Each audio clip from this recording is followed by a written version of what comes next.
Hello. I think you must be knowing about this report that Russia and China jointly they are about to establish a base on the lunar surface, and it's a big geopolitical event. And why you will ask me why it is geopolitical? It's just a scientific and astronomical act. No, when big countries, let it be America, let it be India, Russia, or China, when the giant countries, big and powerful countries, do anything, let it be in terms of scientific research, space exploration, or let it be uh, even any type of economic activity, the strategic interests and geopolitics automatically is being considered. So here also it's a big and gigantic geopolitical stuff to be discussed upon, and it will have its implementations in future also. And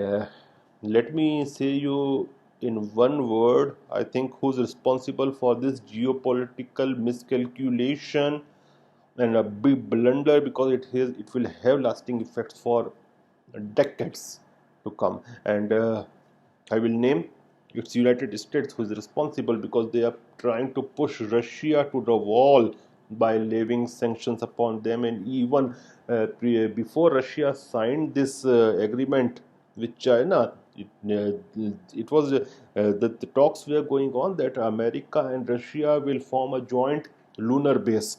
But America was neglecting it for so many years that frustrated Russia went into Chinese side, and now they are talking about an international lunar base. And what is international in that? They will definitely join small countries who even don't have any stake in space, like North Korea or Pakistan or even Turkey. But they, because it's a camping going on, it's geopolitical stuff. And America has previously told that space is not an open play field for everybody. Who the countries who will take the lead will get the benefits out of it. And they, in on moon surface, under the moon surface, there are various minerals including helium 3, and whoever brings helium 3 to the from the moon to earth will definitely dominate the earth's energy requirements for many decades. So let it be United States and allies, let it be Russia, let it be China, definitely want to take the lead in this.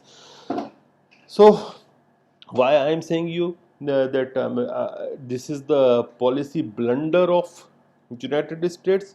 Because see, Russia is having technology, they are having definitely better edge than most of the countries in terms of space sciences, and combine it with Chinese money, so it can have geopolitical implementations for coming so many years. And why America was ignoring Russia?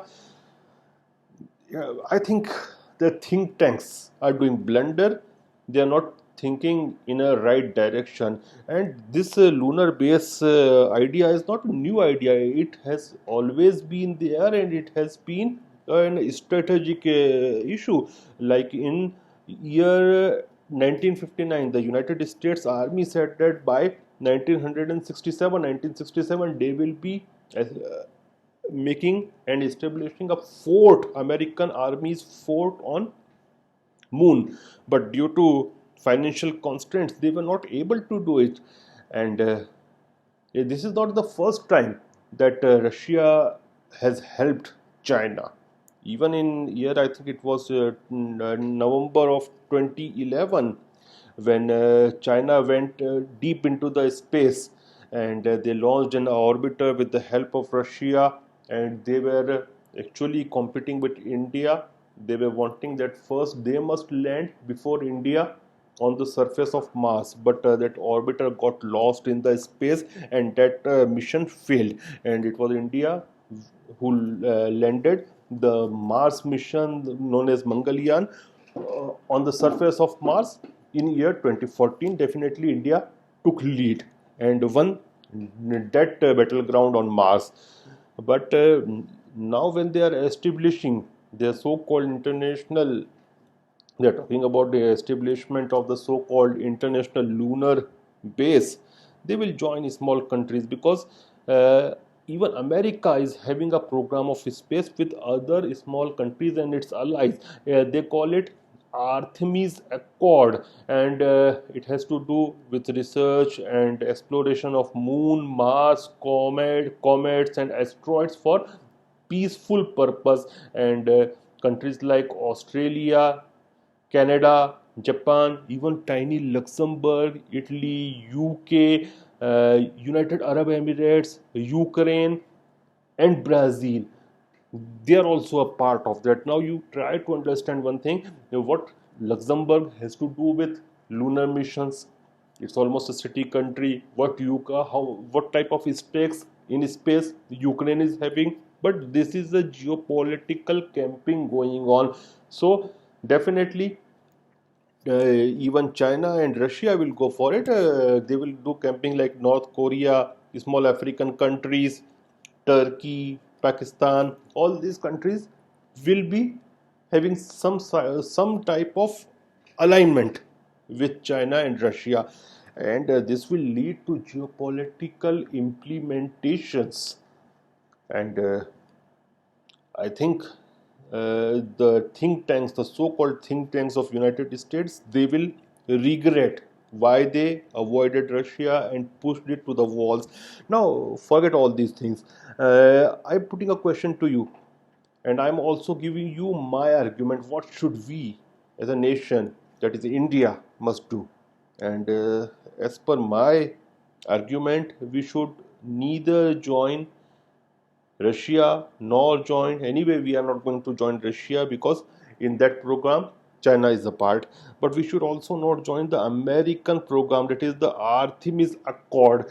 And why should we not join? Because we can, and we have all the know-how. We can make our own base on moon. So ISRO, that is India, must make its own base. We should establish our own permanent station and permanent structures and permanent lunar base on the surface of the moon, because we have got that capacity, we have got those know-hows. And we should be a third pillar actually in terms of space exploration and even space exploitation. When colonization of moon is going on, we should not join any camp, but we should make our own camp. That doesn't mean that I'm a non-aligned type of person. My ideology, I'm very much aligned, and I'm in those regards, personally speaking, I am towards the Western camp. That's my personal view. But here, when it comes to space exploration and exploitation and colonization of space, I think my country, India, must not join America as well. We should go independently and we should make our own camp with our own resources and allies, so that we will exploit moon, we will exploit space. And let me tell you very frankly, the future wars are going to take place in cyberspace, electromagnetic space, and space. I think that our children, even after within few decades, we will find all these fighter jets, tanks, and all this artillery as a museum decoration item. Because I don't think that these things, these all military stuff and military hardware, will be useful for long. All the wars will be taking place in cyberspace, electromagnetic space, or in space. So India must establish its own base. We should not depend on any. What's your opinion? Tell me. Thank you.